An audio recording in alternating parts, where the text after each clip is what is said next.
بسم الله الرحمن الرحيم ياسين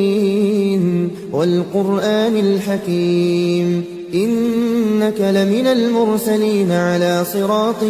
مستقيم تنزيل العزيز الرحيم لتنذر قوما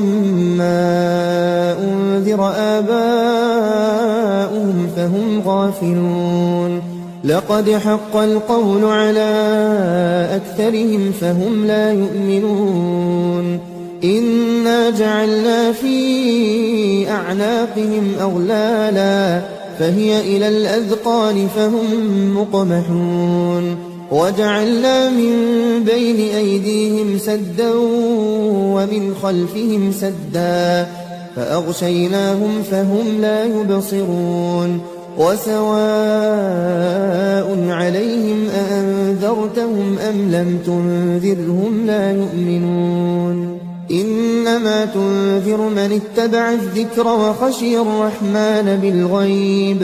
فبشره بمغفرة وأجر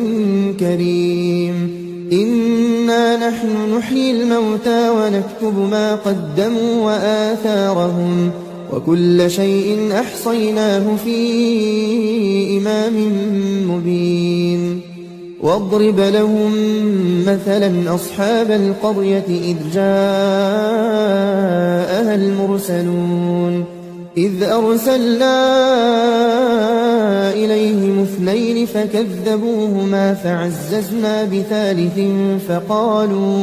فقالوا إنا إليكم مرسلون قالوا ما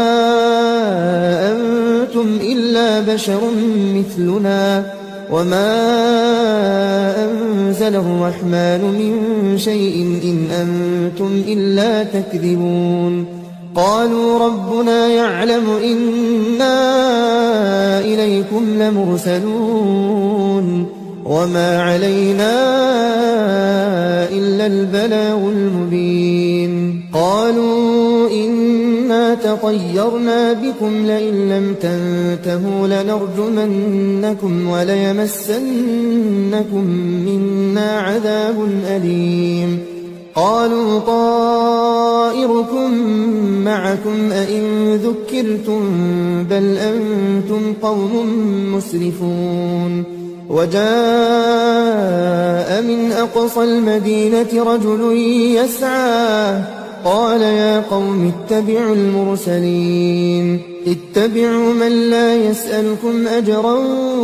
وهم مهتدون وما لي لا أعبد الذي فطرني وإليه ترجعون أأتخذ من دونه آلهة إن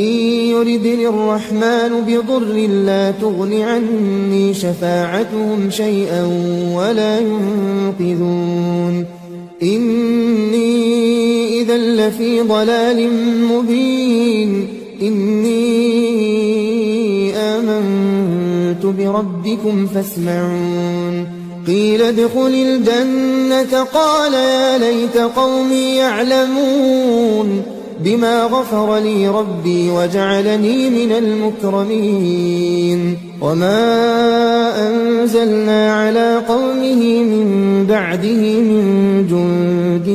من السماء وما كنا منزلين إن كانت إلا صيحة واحدة فإذا هم خامدون يا حسرة على العباد ما يأتيهم من رسول إلا كانوا به يستهزئون ألم يروا كم أهلكنا قبلهم من القرون أنهم إليهم لا يرجعون وإن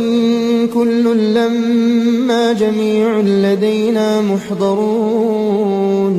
وآية لهم الأرض الميتة أحييناها وأخرجنا منها حبا وأخرجنا منها حبا فمنه يأكلون وجعلنا فيها جنات من نخيل وأعناب وفجرنا فيها من العيون ليأكلوا من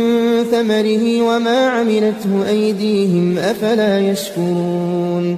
سبحان الذي خلق الأزواج كلها مما تنبت الأرض ومن أنفسهم ومما لا يعلمون وآية لهم الليل نسلخ منه النهار فإذا هم مظلمون